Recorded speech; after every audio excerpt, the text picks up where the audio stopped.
Nasib Ukraina dalam proses perundingan damai dengan Rusia terjepit.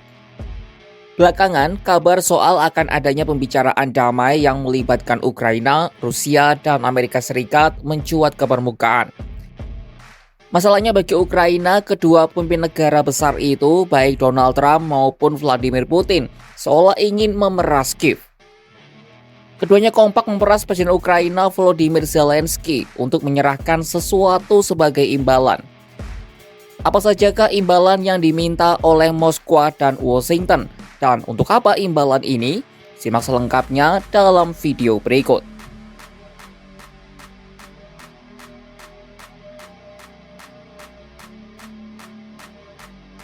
Rusia memasang tarif tinggi jika Ukraina dan sekutunya ingin mengadakan perundingan damai. Vladimir Putin dalam pidatonya pada 14 Juni 2024 lalu mengajukan 3 syarat agar perundingan damai dapat terjadi. Syarat pertama, Ukraina harus menghentikan ambisinya menjadi bagian dari Pakta Pertahanan Atlantik Utara atau NATO. Kedua, Ukraina harus menarik pasukannya dari 4 wilayah yang telah diklaim dikuasai Rusia. Dan ketiga, menghentikan pemberangusan budaya Rusia di wilayah Ukraina. Hal ini termasuk bahasa yang sudah tertanam di sebagian besar wilayah Ukraina. Saat ini Rusia diperkirakan menguasai sekitar 20% wilayah Ukraina, termasuk Crimea dan 4 wilayah di Ukraina Timur dan Selatan. Namun dari 20% itu, militer Rusia baru mengendalikan sekitar 70 hingga 80%-nya.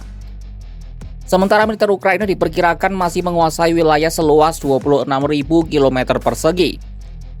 Wakil Menteri Luar Negeri Rusia Sergei Ryabkov menyebut pihaknya tidak akan melakukan perundingan tanpa menyelesaikan masalah yang menjadi akar penyebab invasi. Ryabkov tidak menjelaskan lebih detail soal apa yang dimaksudnya dengan variasi atau tindakan setengah-setengah dalam proses perundingan. Akan tetapi maksud Ryabkov bisa jadi merujuk dari apa yang dikatakan oleh wakil Menlu Rusia lainnya, Mikhail Galusin.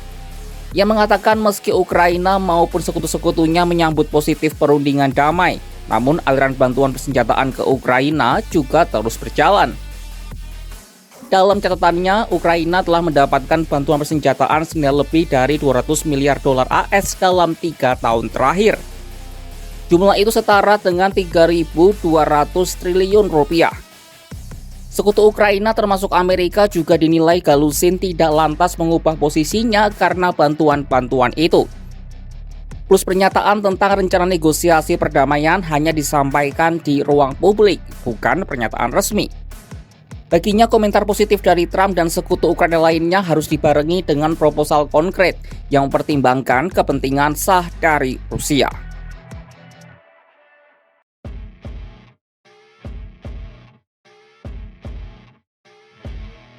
Tak cuma Rusia, Amerika Serikat juga seolah ingin memalak Ukraina. Selama ini Amerika Serikat terkenal sangat loyal mendukung Ukraina dalam perang melawan Rusia. Namun sekarang Amerika Serikat yang dipimpin Donald Trump sejak Januari 2025 menuntut bantuan negaranya harus dibarengi dengan kompensasi. Trump bahkan mengeluh AS lebih banyak memberi Ukraina bantuan ekonomi dan militer daripada Eropa. Berkaca dari itu, Trump ingin Ukraina memasok mineral tanah jarangnya kepada AS sebagai imbalan atas dukungan berkelanjutan yang telah diberikan. Meski begitu, Trump tidak menjelaskan lebih detail soal mineral yang dimaksud, apakah merujuk pada seluruh mineral penting atau hanya mineral tanah jarang. Mineral tanah jarang merupakan kumpulan dari 17 metal guna membuat magnet yang mengubah tenaga menjadi gerak pada kendaraan listrik, telepon pintar, dan benda-benda elektronik lainnya. Badan Survei Geologi AS menyebut 50 mineral sebagai mineral penting bagi ekonomi dan pertahanan nasional AS, termasuk beberapa jenis mineral tanah jarang seperti nikel dan litium. Amerika Serikat hanya punya satu tambang mineral tanah jarang. Kapasitas negara itu untuk memproses mineral tanah jarang pun juga sangat sedikit. Berbeda dengan Cina, negara rival utama AS, mereka adalah produsen terbesar mineral tanah jarang dan banyak mineral penting lainnya di dunia. Oleh karena itu, Trump ingin memastikan keamanan pasokan mineral tanah jarang AS harus terjamin agar tetap stabil.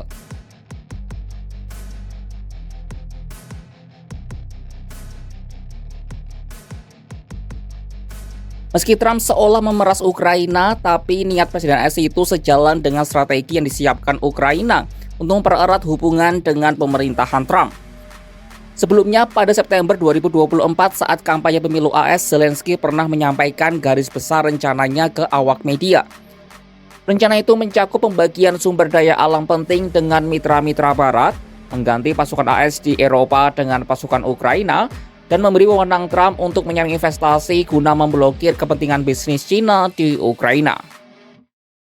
Yang mencuri perhatian Trump tentu rencana memberikan akses bagi AS ke sejumlah mineral penting yang dapat digunakan dalam industri teknologi tinggi. Selain memiliki salah satu cadangan litium terbesar, Ukraina juga membanggakan gas neon kelas semikonduktor yang penting untuk produksi chip.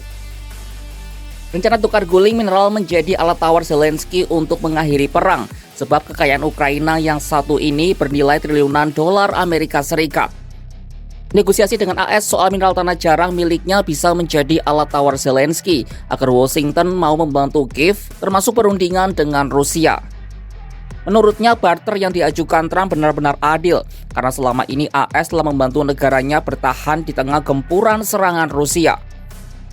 Permintaan Trump itu juga memberikan indikasi bahwa dia bersedia terus mempersenjatai Kiev selama mendatangkan keuntungan bagi Washington. Zelensky juga menekankan perlunya melindungi kekayaan itu dari Rusia dan Iran. Ada harga mahal yang harus dibayar Ukraina jika ingin mengakhiri perang dengan Rusia. Baik Rusia sebagai musuh maupun AS sebagai sekutu sama-sama mematok harga mahal bagi Kiev. Vladimir Putin mensyaratkan 3 hal jika ingin maju ke perundingan damai. Sementara Trump ingin mineral tanah langka Ukraina sebagai barter atas bantuan militer AS selama ini. Lantas, langkah apa yang akan diambil Ukraina? Apakah Zelensky akan menuruti semua kemauan Trump dan Putin? Saksikan perkembangan dari gelanggang perang di Rusia-Ukraina hanya di kanal YouTube Kompas.com.